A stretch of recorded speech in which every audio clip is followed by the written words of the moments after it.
Hello. In this video, let us discuss how stack is implemented using linked list. We know the concept of stack and linked list. We will be having the operations of stack like push and pop for insertion and deletion. In linked list also we will be considering the same like push and pop operations, but will be done at the head rather than considering that as the top. New node should be inserted at front of the list so that they become the top of the stack. And removing from the front, that is nothing but top of the list. Coming for the implementation of stack push function. In the push function, we need to create the node and we need to dynamically allocate the memory for the new node. And we need to insert this value onto the new node of data. And we need to check top as empty or not. That is nothing but null. If it is null, we need to insert null value onto the new node of next. If stack is not empty, we need to insert the top value onto the new node of next. And then we need to insert the new node onto the tab. And then we can display one message successful. This is the implementation of your stack push function. Coming for the pop function, we need to check whether the top is equivalent to null or not. If stack is empty, we will be considering that top is always null value. So we can print some display message like stack is empty. If stack is not empty, we can delete an element from the stack. So the logic for that is this. So whatever the top element is there, that top element I am going to copy that to the temporary node which I was created. And then I am displaying the message of whatever the temp data is there as a deleted element. And as usual, we need to consider this temp next value, whichever was deleted, that I'm going to consider onto the top. And finally, I need to free the space, whichever I removed the element from the stack. This is nothing but the implementation for pop, or that is nothing but removing an element from the stack using linked list.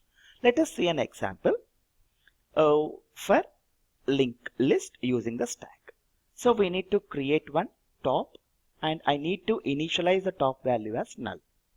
And then we need to push an element onto the stack. So in my example, I'm just pushing the 6 onto the stack. Previously, the top value was null. Now the top value is 150. This 150 is nothing but the element which is there, the location of 150. So the location of 150 is containing the element of 6. The 6 is nothing but the element which I pushed. And then I need to place the next value as null. Now let us insert one more element like 1. Whenever I am inserting 1, the top value earlier it was 150. Now it will be changing to 250. This 250 is nothing but the address of newly pushed element. And earlier the top value is 150. That 150 is nothing but the location of this. That value 150 I am copying onto the new node of next. Again I'll be pushing one more value like a push of 7. So I'm pushing the new value as 7. And now the new inserted value is 7 and its respective address is 350.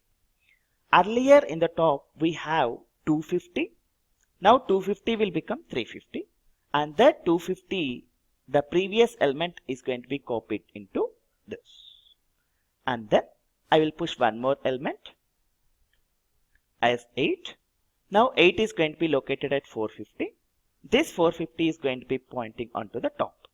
And earlier top 350 value is going to be copied into this.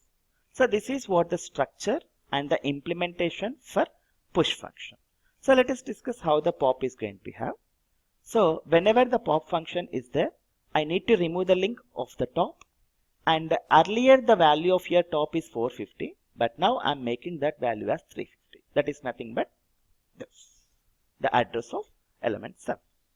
Again, if you are performing one more pop operation, again the top value will become 250. That is nothing but representing this element. And this element is going to be obviously there in this.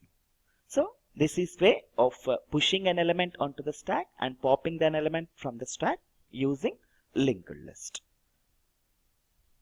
Thank you.